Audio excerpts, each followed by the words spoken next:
Hello friends, welcome to my YouTube channel maths coach. दोस्तों, आज के इस वीडियो में हम बात करने वाले हैं होमोजीनियस लीनियर इक्वेशन की।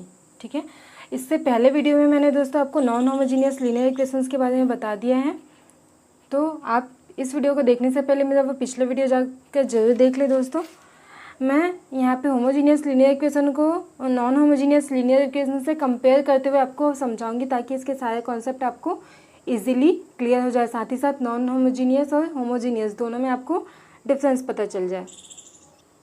ठीक है दोस्तों, तो यहाँ पे जो नॉन होमोजीनियस लीनियर इक्वेशंस होता है वो हमारा होता है ax is equal to B के फॉर्म में, जबकि यहाँ पे होमोजीनियस लीनियर इक्वेशन जो होता है वो हमारा होता है ax इज इक्वल टू 0 के फॉर्म में। ठीक है, यहाँ पे जो a और b है ये हमारा क्या होता है, मैट्रिक्स होता है। यहाँ पे a जो है वो हमारा होता है मैट्रिक्स, और 0 जो होता है ओ जो होता है वो हमारा यहाँ पे होता है नल मैट्रिक्स। नल मैट्रिक्स या फिर 0 मैट्रिक्स जिसको बोला जाता है। ठीक है, मीन्स हमारा नॉन होमोजीनियस में जो इक्वेशंस होंगे वो किस फॉर्म में होंगे।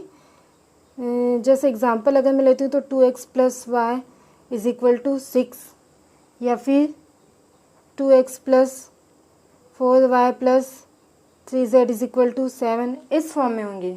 ठीक है, जबकि हमारा जो होमोजीनियस लीनियर इक्वेशंस में होगा, इसमें हमारा जो समीकरण होगा 2x plus Y is equal to 0, that means इसमें जो b वाला पोर्शन होगा वो हमारा 0 होगा। जब हमने नॉन होमोजीनियस लीनियर इक्वेशंस का सॉल्यूशन फाइंड किया था तो उसमें हमने क्या किया था, सबसे पहले हमने एक ऑगमेंटेड मैट्रिक्स बनाया था।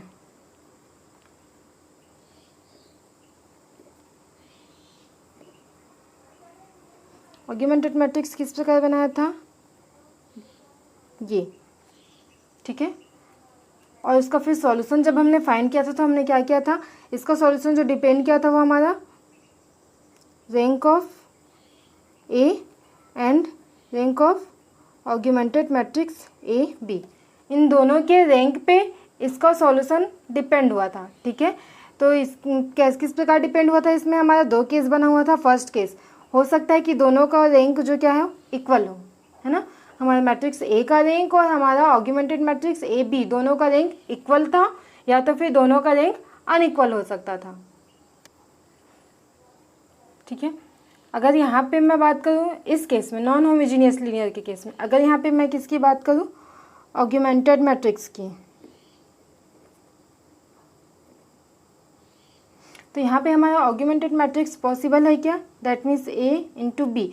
बट यहाँ पे जो बी है, बी की जगह हमारे पास क्या है, एक नल मैट्रिक्स है, एक 0 मैट्रिक्स है। दैट मीन्स ये हमारा सेम क्या है, मैट्रिक्स ए ही है।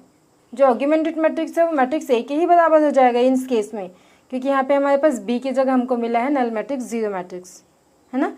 दैट मीन्स इसमें हमेशा ही रैंक ऑफ ए इक्वल ही होगा, जाहिर सी बात है। ऑगमेंटेड मैट्रिक्स मीन्स ये हमारा अलग मैट्रिक्स कोई बन ही नहीं पाएगा, ये हमारा क्या होगा, रैंक ऑफ ए ही होगा, है ना। मीन्स अगर इसमें हम इसके सॉल्यूशन की बात करें तो ये टोटली डिपेंड करेगा सिर्फ और सिर्फ रैंक ऑफ मैट्रिक्स ए पर। लेकिन यहाँ पे अगर हम इसके सॉल्यूशन की बात की थी तो वो हमारा डिपेंड किया था rank of matrix A and rank of augmented matrix A B पर।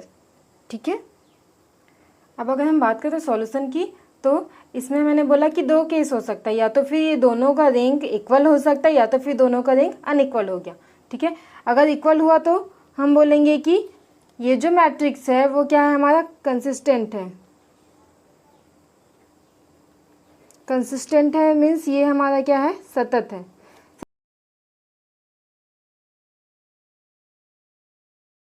सतत होना या कंसिस्टेंट होना मतलब इसका सॉल्यूशन होगा। ठीक है, अब सॉल्यूशन होगा तो सॉल्यूशन दो टाइप से हो सकता है, या तो फिर वो यूनिक सॉल्यूशन हो सकता है, या तो फिर वो इनफाइनाइट नंबर ऑफ सॉल्यूशंस हो सकते हैं। ठीक है, मतलब इसमें हमारे पास दो केस बनेंगे। फर्स्ट केस क्या होगा, यूनिक सॉल्यूशन, और सेकंड केस होगा infinite solution.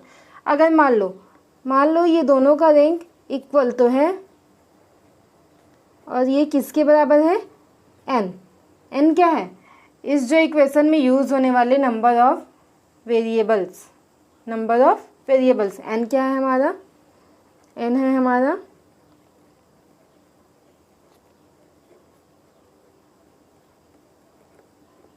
Number of variables. That means अगर हम ये वाला एग्जाम्पल लेते हैं तो इसमें n कितना है, एक्स वाई कितने नंबर हैं, 2।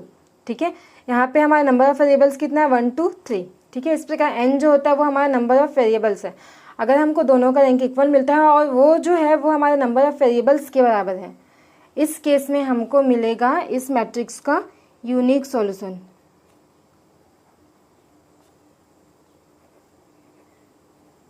ठीक है, इस केस में हमको मिलेगा यूनिक सॉल्यूशन। और अगर यहीं पे अगर हम बात करें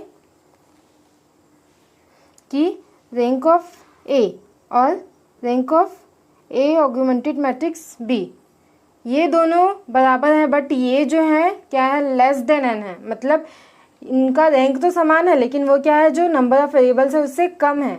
इस केस में हमको मिलता है इनफाइनाइट सॉल्यूशन।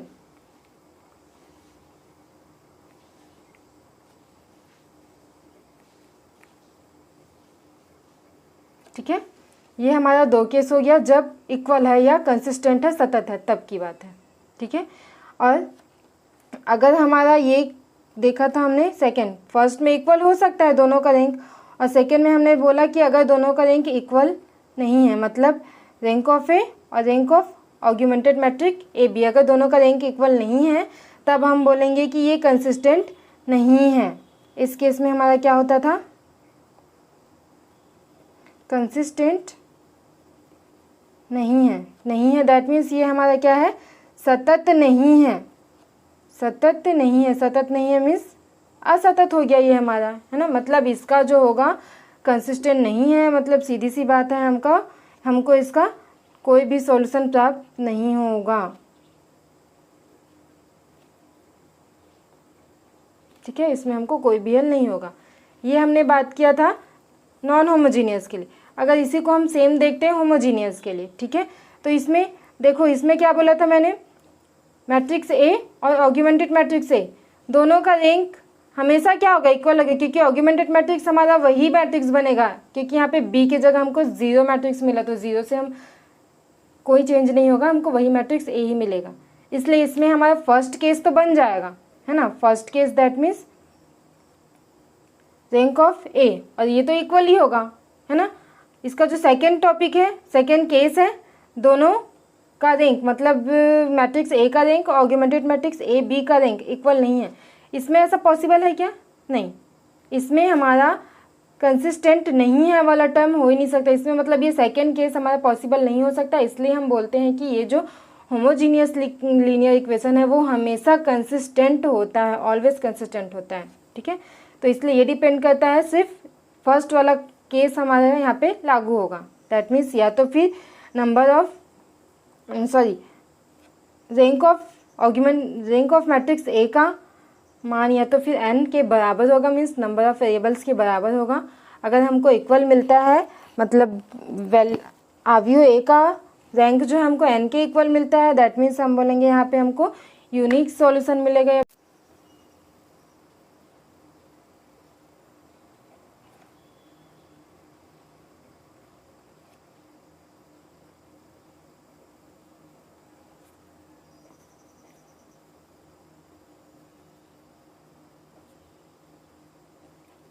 ठीक है, इस केस में अगर रैंक ऑफ ए हमको नंबर ऑफ वेरिएबल्स के बराबर मिलता है तो सॉल्यूशन जो होगा वो ट्रिवियल सॉल्यूशन होगा, यूनिक सॉल्यूशन होगा, या फिर उसको हम तुच्छ हल बोला जाता है।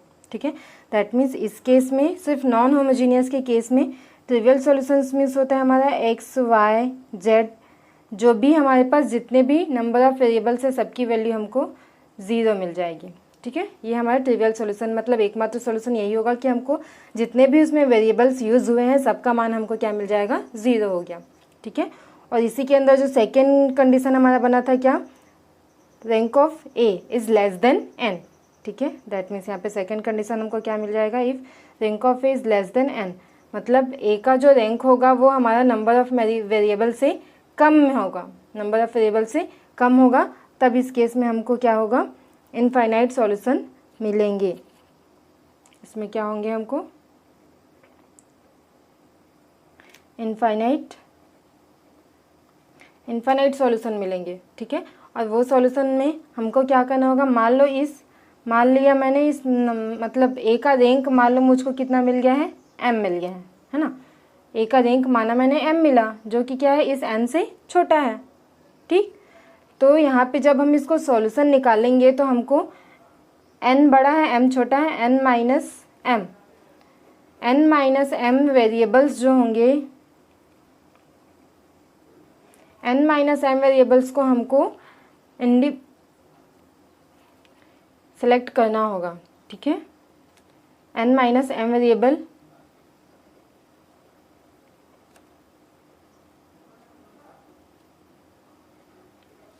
इंडिपेंडेंटली सिलेक्ट करना होगा ये हमको। ठीक है, इस प्रकार से यहाँ पे मैंने आपको नॉन होमोजीनियस और होमोजीनियस लीनियर इक्वेशंस दोनों को कंपेयर करते हुए मैंने यहाँ पे आपको बताया है। ठीक है, इस प्रकार अगर हम एक बार नॉन होमोजीनियस लीनियर इक्वेशंस के सॉल्यूशंस को अगर हम फिर से देख ले तो ये जो इक्वेशंस होते हैं वो x इक्वल टू 0 के फॉर्म में होते हैं। ए हमारा मैट्रिक्स होता है, 0 हमारा जो होता है वो नल मैट्रिक्स होता है। ठीक है, यहाँ पे 2x plus Y is equal to 0 इस फॉर्म में यहाँ पे हमको इक्वेशंस मिलते हैं, मतलब इसका ये वाला पोर्शन हमको हमेशा 0 मिलेगा। ठीक है, ये इसका जो सॉल्यूशन होते हैं वो सिर्फ हमारा डिपेंड करता है रैंक ऑफ ए पर। नॉन होमोजीनियस में हमारा सॉल्यूशन जो रैंक ऑफ ए पर डिपेंड करता है। हम रैंक ऑफ ए निकालेंगे अगर वो हमारा नंबर ऑफ वेरिएबल्स के इक्वल है, नंबर ऑफ वेरिएबल्स के इक्वल है, दैट मीन्स हमको ट्रिवियल सॉल्यूशन मिलेगा। दैट मीन्स जितने भी वेरिएबल्स है सभी की वैल्यू हमको मिल जाएगी 0।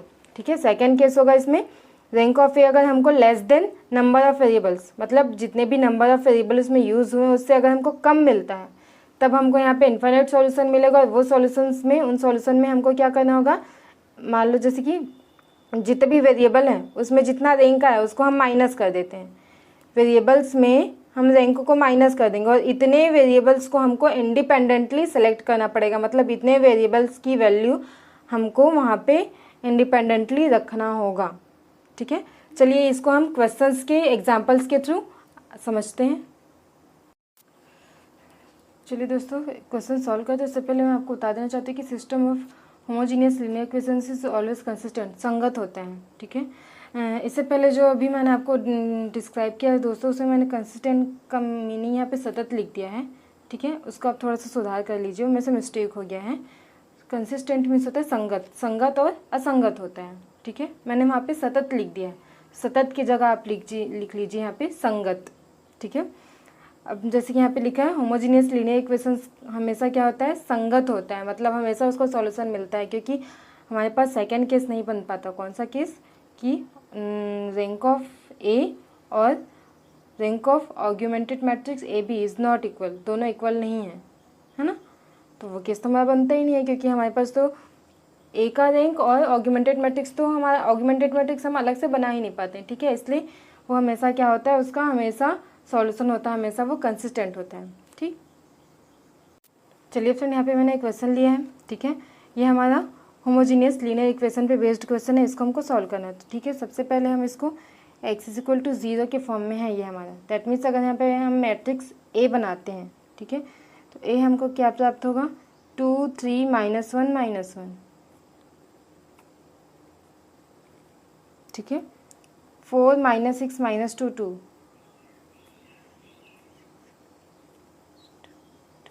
-6 12 3 -4।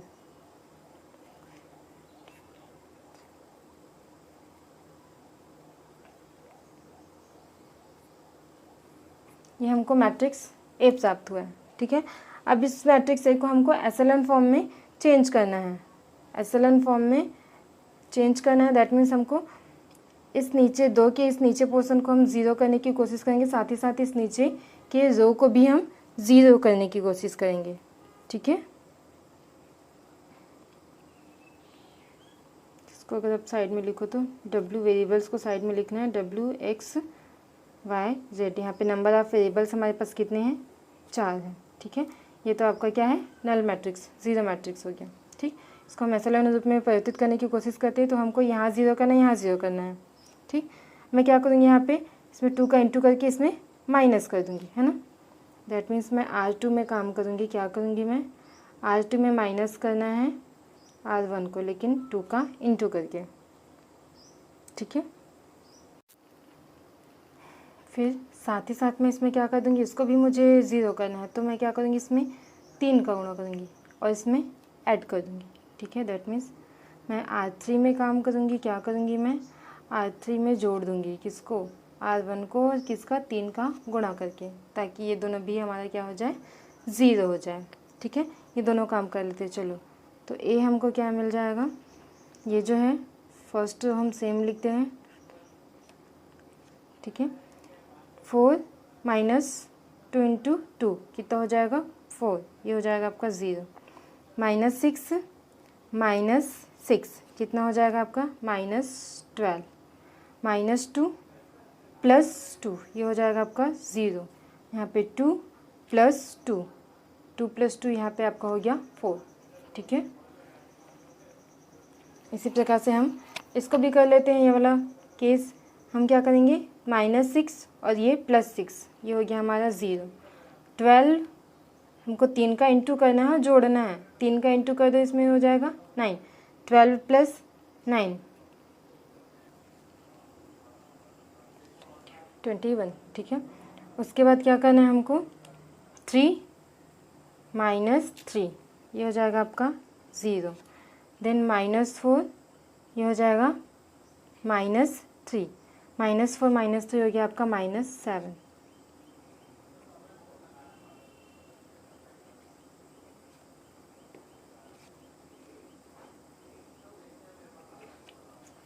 ठीक है। अब हमको क्या करना है, देखो इसमें से भी हम 4 को कॉमन निकाल सकते हैं, इसमें से हम 7 को कॉमन निकाल सकते हैं। दैट मीन्स ये जो हमारा सेकेंड रो है R2 है ना, इस रो में हमको 1/2 से डिवाइड 1/4 से डिवाइड कर देना है। किसे 1/4 से यहाँ पे डिवाइड कर दो, और R3 को भी हमको किससे करना है 1/7 से डिवाइड कर दो, ठीक है। ये दोनों काम कर लेते हैं। हमको मिल जाएगा 0 -3 0 1 0 3 0 -1।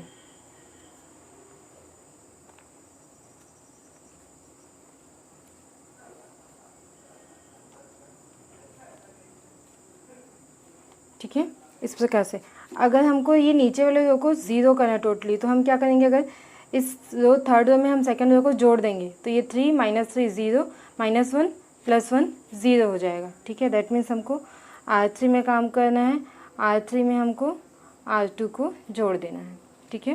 तो हमको A मिलेगा 2 3 -1 -1 0 -3 0 1 देन 0, ये भी हमको 0 0 0 मिल जाएगा। हमको यहाँ पे मिल जाएगा W X Y Z = ये हमको 0 मैट्रिक्स, ठीक है। अब हम इसको और सॉल्व नहीं कर सकते, हम ये वाला रो और हम 0 नहीं कर सकते, ठीक है। तो हम इसको यहाँ पे स्टॉप कर देंगे। अब अगर हम बात करें तो ये हमारा मैट्रिक्स क्या है A, ये हमारा मैट्रिक्स A है। इस मैट्रिक्स की अगर जाति अगर हम देखें तो अगर हम 3 का पेयर अगर हम बनाते हैं, ठीक है, 3 रो 3 कॉलम का पेयर अगर हम बनाते हैं तो हमको ये 3 तो कंटिन्यू 0 मिल गया। दैट मीन्स इसका जो डिटर्मिनेंट हम निकालेंगे हमको 0 मिल जाएगा। दैट मीन्स इसका जाति जो है वो 3 हमको नहीं मिलेगा, 3 से कम मिलेगा। अगर हम दो कॉलम लेकर के इसको सॉल्व करते तो हमको यहाँ पे मिल जाएगा -6। दैट मीन्स जो हमारा 0 नहीं है, इसका मतलब है कि ये जो मैट्रिक्स A है उसका रैंक हमको मिला है 2, उसकी जाति हमको मिली है 3, जो कि हमारा नंबर ऑफ वेरिएबल्स यहाँ पे क्या है 4 है ना। ये क्या है हमारा नंबर ऑफ वेरिएबल्स मिला है ना। दैट मीन्स इसकी जाति हमको इस नंबर ऑफ वेरिएबल से कम मिली है।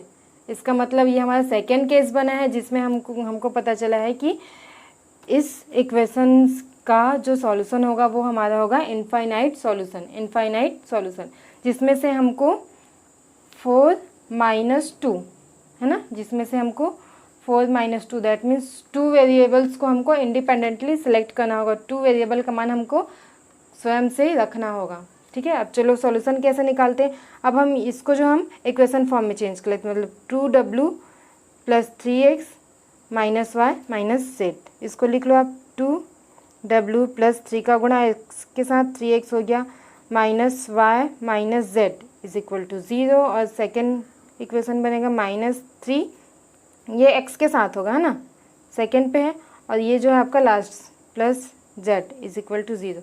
ये हमको दो इक्वेशन मिले हैं। इसमें से अगर मैं इस इक्वेशन में जेड की वैल्यू अपने से रख दूँ तो एक्स की वैल्यू मुझे मिल जाएगी, है ना। और फर्स्ट में एक्स और जेड की वैल्यू तो यहाँ से मिल जाएगी। अगर मैं फर्स्ट में डब्ल्यू या वाई की किसी एक की वैल्यू रख दूँगी, मान लो वाई की वैल्यू रख देती हूँ, है ना। चलो मतलब मैंने जेड की वैल्यू रख दी k1, स्वयं से कोई भी वैल्यू रख देना है, ठीक है। और वाई की वैल्यू मैं रख दूँगी क्या, k2। अगर मैं जेड की वैल्यू k1 रखती हूँ तो यहाँ से इस इक्वेशन से मुझे क्या मिल जाएगा, -3x plus k1 is equal to 0। Then x is equal to मुझे क्या मिल जाएगा, -k1 divided by -3। That means x की वैल्यू मुझे मिल गई k1/3, ठीक है। यहाँ देखिए z की वैल्यू मैंने अपने से रखा है, x की वैल्यू मुझे यहाँ पे मिल गई, ठीक है, फर्स्ट इक्वेशन, इस इक्वेशन के बेस पे, है ना। अब हम इसके अगर हम बात करें, यहाँ पे क्या है 2w प्लस 3, x का मान मैंने जो निकाला है वो रख सकती हूँ k1/3 प्लस यहाँ पे माइनस z का मान मैंने अपने से रखा। कोई भी दो वेरिएबल इंडिपेंडेंटली रखना है ना। दैट मीन्स मैंने यहाँ पे z की वैल्यू रखी k1 और यहाँ पे मैं y की वैल्यू रख देती हूँ k2। ये मैंने अपने से रखा है। तो यहाँ पे z की वैल्यू जब k1 रखी तो x का मान निकल गया। उसी प्रकार यहाँ पे मैं रखती हूँ 2w, 3x के जगह मैं k1/3 माइनस y के जगह मैं रख दूँगी k2 माइनस z के जगह हो जाएगा k1 इज इक्वल टू 0। तो यहाँ से अगर हम सॉल्व करते हैं तो हमको w की वैल्यू क्या मिल जाएगी, सबको ट्रांसफ़र कर दो, ठीक है। दैट मीन्स ये हो जाएगा k1 माइनस 3 k1/3, ये आपका कैंसिल हो जाएगा, plus k2। That means 2w is equal to, ये आपका कैंसिल हो जाएगा k2, then w is equal to k2/2, ठीक है। इस प्रकार से हमको क्या क्या मिल गया, हमको w की वैल्यू मिल गई k2/2, x की वैल्यू मिल गई k1/3, y की वैल्यू हमने रखा था k2 और z की वैल्यू हमने रखा है k1। इस प्रकार से हमको ये वैल्यूज़ मिले हैं वेरिएबल्स के, w x y z के चारों वेरिएबल्स के ये वैल्यू मिले हैं। अब हम यहाँ पे k1 और k2 के जितने ज़्यादा मान रखेंगे, इन्फानाइट नंबर हम रख सकते हैं, तो हमको w x y z के इन्फानाइट वैल्यूज़ प्राप्त होंगे, ठीक है। इस प्रकार ये क्वेश्चन काफ़ी इजीली बनाया जा सकता है।